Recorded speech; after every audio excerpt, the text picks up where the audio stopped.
What you're looking at is considered the most densely populated place that ever existed. On an area of just 6.5 acres, or 4 football fields, dozens of individual buildings have merged into one solid organism that houses shops, restaurants, churches, private homes, and virtually everything that makes a city. While the outside-facing apartments get to enjoy sunlight, a vast majority are located within this block, full of dark pathways. It is a giant urban maze that attracted all kinds of people with reasons to hide. This is Kowloon Walled City. To understand just how incredibly closely packed people lived here, let's compare this city with other places. Take the East Village in New York City, located in Lower Manhattan. There's a small park in the center, but other than that, it is a pretty dense neighborhood with historic row houses and more recent large apartment buildings. Based on the 2010 US Census, just over 44,000 people live here. That results in a population density significantly higher than for all of New York City, and New York is the most densely populated city in the United States. By all means, this is a dense place. But let's compare it to Kowloon Walled City. In 1987, a survey estimated that 33,000 people live here. The density is simply astounding. And in reality, the number might have been even bigger, with some estimates going up to 50,000 people. Perhaps the strangest thing about Kowloon Walled City, however, is just how abruptly it ends. While everything is crammed into this tight block of buildings, behind the sharp walls of the city, there are relatively spaced out buildings, and even a park with sports fields. So why was everything crammed into this small block? The answer is that Kowloon Walled City wasn't part of the rest of Hong Kong, but had its own legal status. The walled city began as nothing more than a small Chinese military outpost, stationing about 10 guards. It really started to take shape more than a century later, when the outpost was expanded by the construction of a larger fort. At the same time, the nearby harbor of Canton began to gain importance. Chinese tea was a hot commodity for British traders, who purchased it in staggering volumes, allowing this region to prosper. However, the trade relationship was notably unbalanced. While the British bought large quantities of tea, the Chinese had little need for goods from Europe. To improve this trade balance, the British began to illegally import opium from India to China. This scheme proved effective, with the widespread consumption of the drug escalating rapidly. This led to an addiction epidemic, which wreaked havoc on the Chinese economy. Recognizing this crisis, the imperial government took decisive action to halt the opium trade, but this move led to a heated conflict, which would later be known as the First Opium War between Great Britain and the Chinese Empire. Britain won the war and subsequently occupied Hong Kong in 1841. The walled city was not affected, as it was located on the island nearby. And as a result of this loss, the Chinese Empire decided to reinforce the fort in Kowloon by building large walls around it, giving the area its lasting name, Kowloon Walled City. At the heart of this fortress, they built a yamen, which is the main office from which this outpost is administered. The tensions between China and Britain continued on, ultimately leading to the Second Opium War in 1860. As a result, the Kowloon Peninsula too fell into British hands. And the final boundary negotiation took place in 1898, resulting in a 99-year lease of the new territories to Britain. This is, in short, the story of how Hong Kong became a British colony as it is commonly known. But what is often overlooked is that the convention included one specific exception: the Kowloon Walled City, which is located inside the New Territories, a Chinese enclave in the middle of British Hong Kong. As time moved on, both the Chinese and the British administrations showed a lack of interest in the walled city, leaving it to its own fate.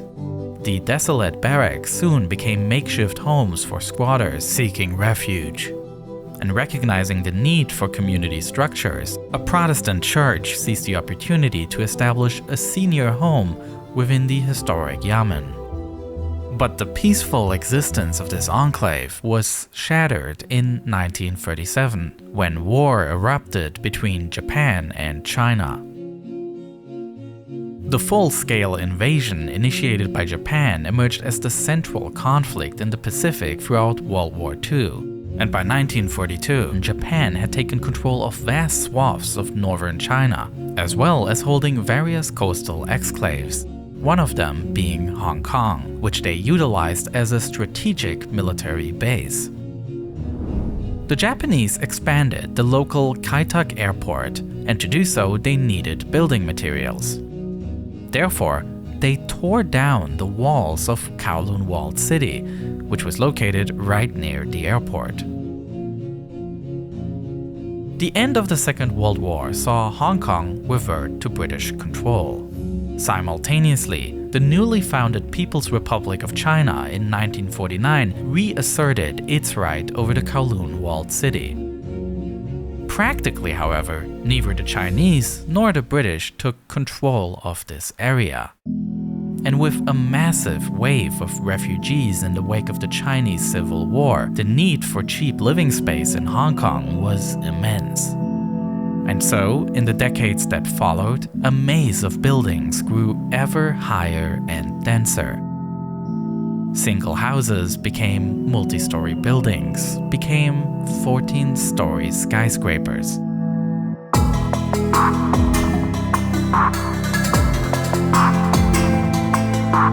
The sunlit streets turned into shaded paths until they were eventually completely blocked from sunlight. Within the confines of the walled city, the laws of Hong Kong were not enforced.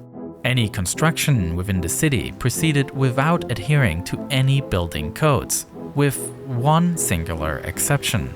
Due to the city's close proximity to Kai Tak Airport, a strict height limit of 14 stories was enforced. Kowloon Walled City was located right along the path into the airport.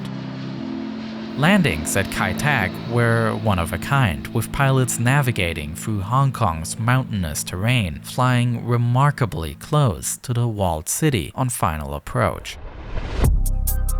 The highest priced apartments were those facing the outside, followed by those near the internal courtyard. These units offered the precious commodity of sunlight and fresh air. You could add a caged balcony to your apartment, cleverly expanding your living space. But most of the units were located inside, in extremely unhealthy conditions.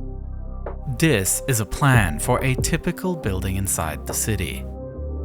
With no windows, people here were completely dependent on electric light.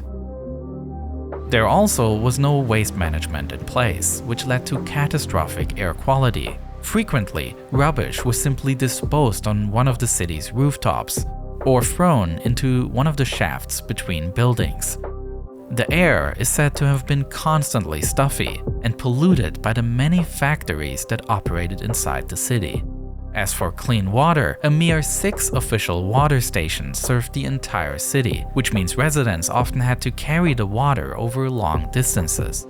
In terms of electricity, few actually paid for the service. Instead, most residents opted to illegally tap into external cables, routing them through the city's intricate maze of narrow passageways. These harsh living conditions attracted not just those looking for a cheap place to live. The city's ambiguous legal status also attracted those who saw potential for unique business opportunities within its shadowy confines. The walled city became a popular hub for dentists. Many of those had obtained their qualifications in mainland China, but found their licenses unrecognized in British-governed Hong Kong. This rendered them unable to legally practice elsewhere in the city. The absence of regulatory oversight also allowed various workshops, such as those specializing in metal fabrication, to flourish within the city. And kitchens were selling popular food items that were outlawed in the rest of Hong Kong, such as dog meat. Generally, food production was a common business inside the city, despite the completely unsanitary conditions. It is even said that many of the delicacies processed here over the day ended up on the plates of expensive restaurants across Hong Kong later in the night. While these kinds of businesses within the walled city skirted the edge of legality, others plunged straight into the realms of serious criminal activity. Just because this city is free from the laws of Hong Kong did not mean it was a space without order. Power structures still exist, with the triads, notorious criminal gangs, controlling the city. While businesses did not pay taxes, many of them were forced to pay protection money to these groups. And the triads themselves engaged in illegal businesses, such as soliciting prostitution, opium dens, and in the later years venturing into heroin trafficking. The Hong Kong authorities found themselves in a difficult position, not wanting to let the growing addiction problem get out of hand. A permanent police presence inside the city would be an affront to China, which still claims the territory as its own. Therefore, in the mid-1970s, the authorities decided to carry out many isolated raids, with police officers storming the city for short periods of time, arresting criminals, confiscating drugs, and then leaving again. In addition, various private aid organizations established themselves, operating a kindergarten as well as a Christian missionary youth center that offers help with addiction. The historic Yamen in the middle of the city became a popular social spot, hosting public events for the city's residents. Even though the situation in the city improved in parts, it was again geopolitical reasons that ultimately ushered in the final chapter of the city. Its legal status was a result of the 99-year lease of the surrounding new territories, and it is precisely that countdown that was coming to an end. In 1984, after years of negotiations, Great Britain and China agreed on a handover of all of Hong Kong back to China. This handover was scheduled to take place in 1997, but the breakthrough in negotiations also cleared up the dispute regarding Kowloon Walled City.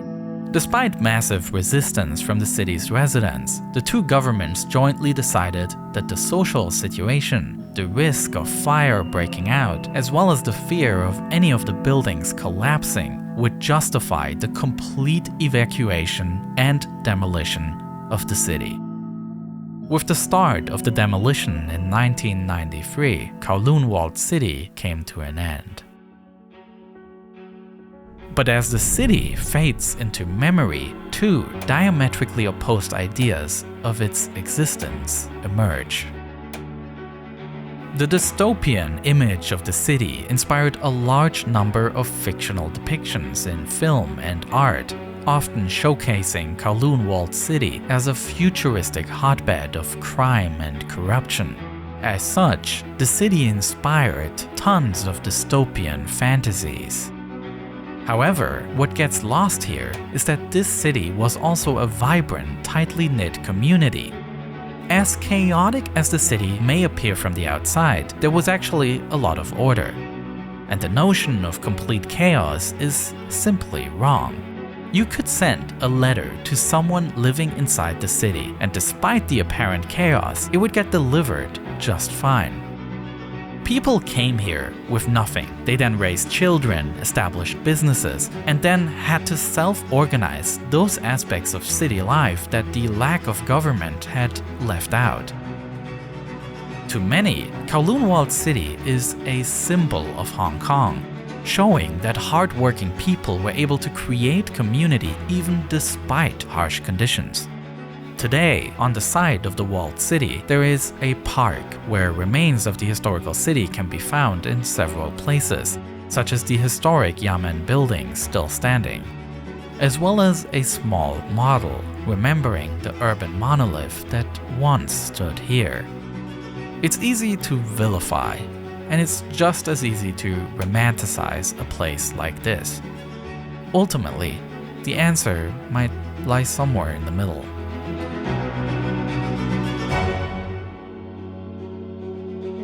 The story of Kowloon Walled City is one I've been meaning to tell for a long time, because it's a story that explores the intersections of architecture, history, and culture. Looking at changes of urban places throughout the decades, I think, can be incredibly insightful to understand the world we live in.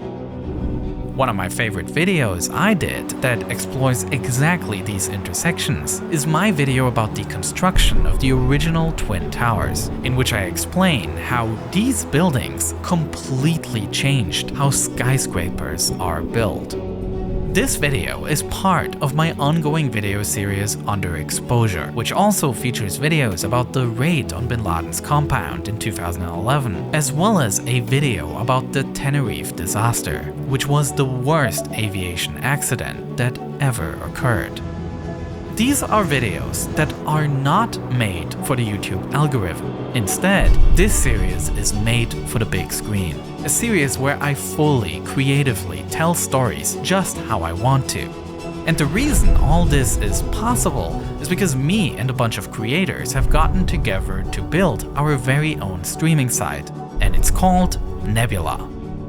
The idea is simple. Since Nebula is not an ad-driven platform like YouTube, but a subscription model, we get to create higher-budget productions.